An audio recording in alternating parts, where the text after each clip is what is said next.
I'm pretty hoarse today, but I would like to talk about a few short things. So, feelings are closest to us, and our goals are built on feeling good. So, we gotta be like a doula for the self.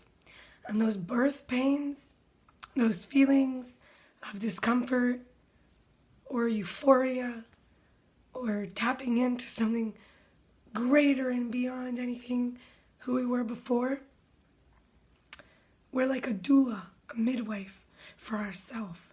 So I'll talk about my feelings, goals, and doula for the self. The feelings of it's hurting to be dropped and discarded when not needed, or when someone's upset, when they only come when they need something. So, feeling like I'm an object that's not needed, but also, when somebody's acting like a terrorist to get their way without caring about my feelings at all. So, how they treat me and their needs, but also when I feel like my needs don't matter. Also, I don't think that somebody feels any more respected when they treat me that way. They feel dependent. I'm a means to an end. It's not fair for either person to have these emotions being hurt. Emotions that are hurting cause the brain to perceive the same intensity of physical pain. So, for me personally, crowdedness and isolation, feeling crowded and also feeling isolated, usually they go hand in hand, is when I feel lonely. Being in a big city but there's no one to connect with, or being around a group of people but nobody's like-minded. Additionally, learning to master feelings is subtle powering. Learning how to, instead of reacting to feeling discarded or objectified, it's recognizing that's not who I am, and that subtle ability to make decisions based on that information is how we access the different components of the self.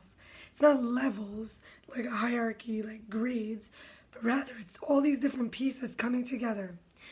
None of these pieces are comparable in a piecemeal way. Like, can't take this part and this part and compare them, because it's part A of one and, part B of two. They just have no common ground. So, feeling alone without being lonely, you can't compare that to feeling crowded and isolated. Or feeling like fear over how someone will react if they don't get their way. You can't compare that to how it feels to be objectified.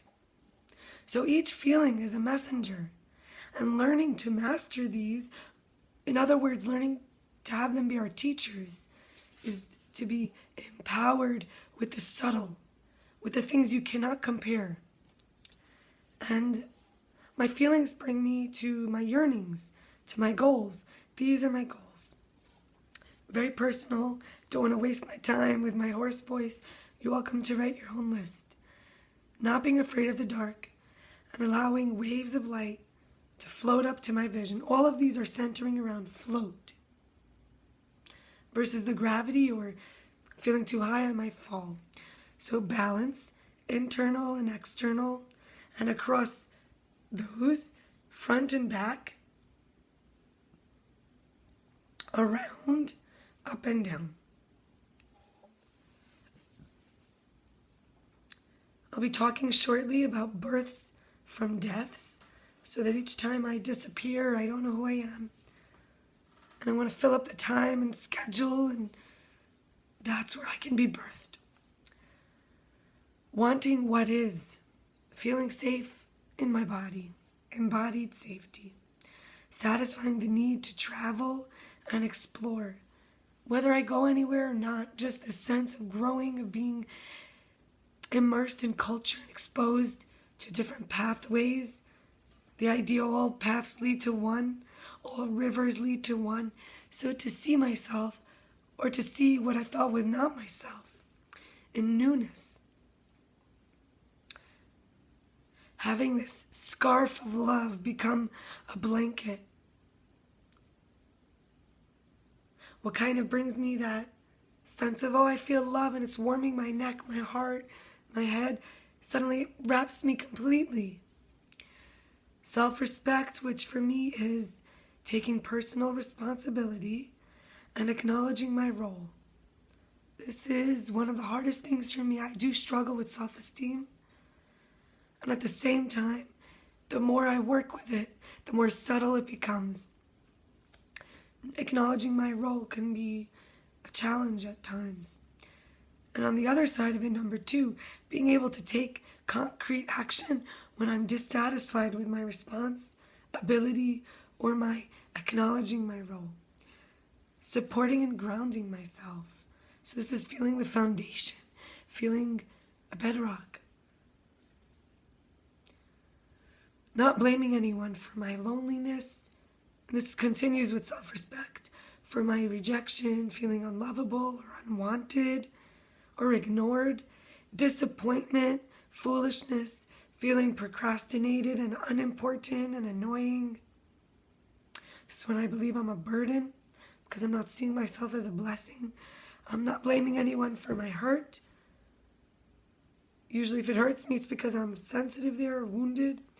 My sadness, or my sense of feeling like an option because I didn't have healthy boundaries. Feeling good about who I am and what I'm doing, and trusting the someone that's deep inside that got this. Beautiful, clean house, which feels like a home. In other words, maintaining this because it needs to constantly be beautified and cleaned.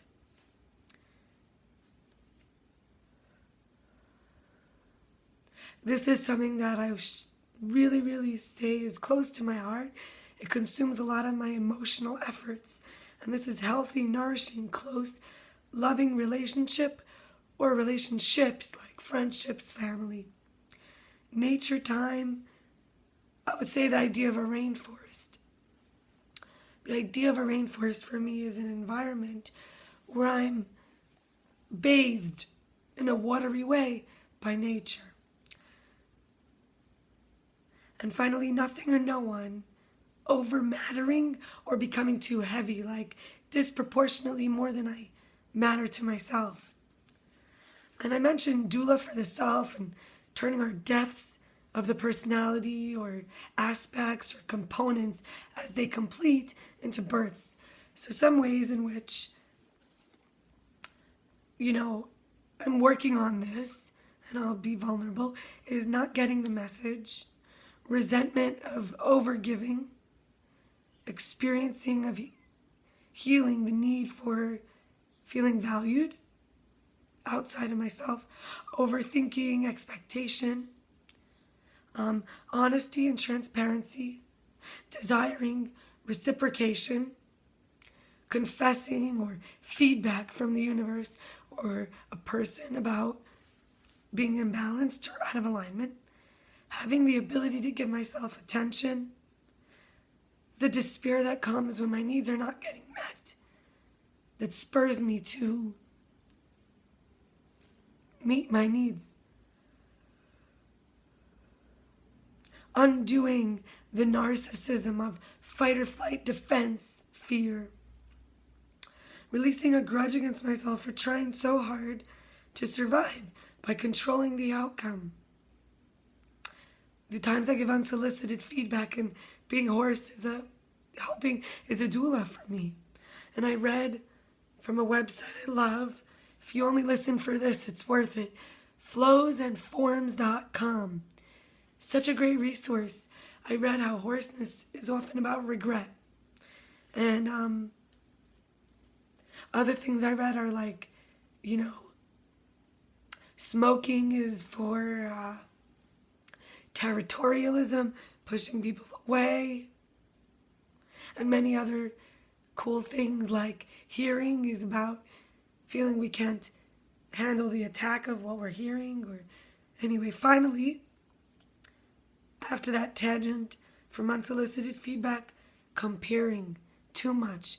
And that's kind of what I sort of, the last part of the feelings being close to me is trying to compare part one of A to part two of B.